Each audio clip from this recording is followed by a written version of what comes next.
আপনি তো প্রিন্সিপাল, কিসের প্যাকেট এটা? জানেন এখানে এটা কিসের? না না এখন এখানে দেখুন কি লেখা আছে, কি লেখা আছে। কি জানেন আপনি এটা কি?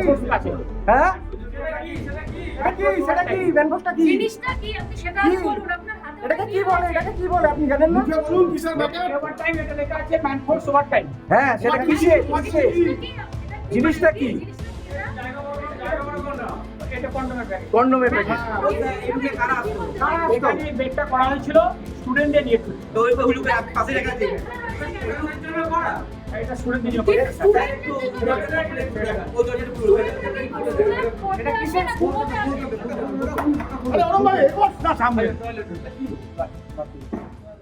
কি বলবো, আমি মানসিকভাবে বিধ্বস্ত যে একটা স্কুলকে এই জায়গায় নিয়ে যেতে পারে তৃণমূল কংগ্রেস, এবং তার হচ্ছে মানে গুড প্রোডাক্ট তৃণমূলের একদম। সুবোধ অধিকারী যোগ্য ছাত্র তৃণমূল স্কুলে, সুবোধ অধিকারী এবং কমল অধিকারী, তারা স্কুলকে যে জায়গায় নিয়ে গেছে এটা দেখে আমার আজকে মন ভারাক্রান্ত। একটা স্কুল, যে স্কুল ছেলেবেলা থেকে এই স্কুলের সামনে দিয়ে আমি আমার স্কুলে যেতাম, যে স্কুলকে সামনে দিয়ে যেতাম ফিরতাম, সেই স্কুলটার আজকে এই অবস্থা। তৃণমূল সমাজের যা ক্ষতি করছে আমি জানি না এটাকে রিকভারি কত দিনে হবে, কিভাবে হবে। মানুষের মনে মনে বীজ ঢুকিয়ে দিয়ে গেছে তৃণমূল কংগ্রেস, মানে চরম ক্ষতি করে গেছে। এখান থেকে রিকভারি করতে হবে আমাদের সকলকে মিলে। তৃণমূল একটা অভিশাপ, আমাদের পশ্চিমবঙ্গের 15 বছরের একটা অভিশাপ। স্কুল থেকে কোটি কোটি টাকা উদ্ধার হচ্ছে, একটা বেডরুম পাওয়া যাচ্ছে এবং সেখানে আরো কিছু পাওয়া যাচ্ছে, আমার বলতে এখানে রুচিতে বাজছে। এবং শুধু এই টাকা হচ্ছে, আমি আপনাদের বলি, যেটা ওই 22 সালে সুবোধ অধিকারীর ওখানে রেড হয়েছিল সিবিআই, তারপরেই তার সমস্ত টাকা এখানে আমার ধারণা যে রাখতো, এবং সমস্ত ওদের ব্ল্যাক মানি।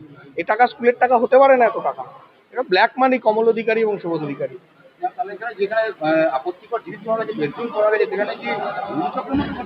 তো তাই তো আমরা শুনি যে স্কুলে রাত্রিবেলা গাড়ি ঢুকতো, সে গাড়িতে কারা ঢুকতো স্কুল বন্ধ হওয়ার পরে, তার নিয়ে তো নানান রকম কথা শোনা যায়। এবং তারপরে তো আজকে দেখলাম একেবারে আপনাদের চ্যানেলগুলো লাইভ করলো, প্রিন্সিপাল গিয়ে ঘর খুললো, সেখানে বেডরুম এবং আলমারির ভিতরে এই বাথরুমেও নাকি একটা ইউজড কিছু পাওয়া গেছে। আমি সেটা আর দেখিনি, কিন্তু একদম লাইভ তো মানুষ দেখছে। যে তাহলে মানে আমার সত্যি কথা বলছি যে আমি আমার এটা ভেবে খারাপ লাগছে, কে করেছে তার থেকে বেশি আমার খারাপ লাগছে যে একটা স্কুল এরকম হতে পারে।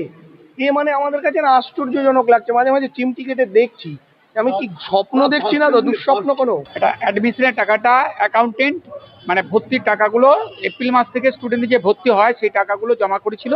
একটা ওনার উচিত ছিল মানে একদিন বা দুদিন অন্তর ব্যাংকে পাঠানো, উনি ব্যাংকে পাঠায়নি।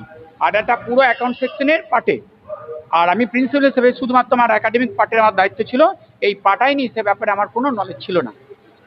আর ওই যেটা বলছে অপ্রীতিকর যে জিনিস পাওয়া গেছে, এটা আমার কল্পনা বাইরে, বেডরুম থেকে মানে স্টুডেন্টের সিক রুম থেকে, এটা আমার নলেজের বাইরে। এটা কিভাবে হলো আমার কোনো এর ব্যাপারে ধারণাই নেই। আপনি প্রিন্সিপাল, আপনি জানবেন এটা আবার এটা জানা ছিল না স্যার, মানে কিভাবে ওটা পাওয়া গেল। এটা পাওয়া গেছে, এটা সত্যি কথাই, কিন্তু এটা কিভাবে হয়েছে সেটা না, রাতে গাড়ি আসতাম এটা স্যার জানতাম না। আমি ম্যাক্সিমাম কোনোদিন কোনো টাইম ছিল না তো, কোনোদিন 7টা, কোনোদিন 7:30। আমাকে যখন হয়ে যেত কাজ, আমাকে যখন বলতেন সেক্রেটারি স্যার, তখনই আমি যেতাম, কারণ ওনার পারমিশন ছাড়া আমার বেরোনোর কথা ছিল।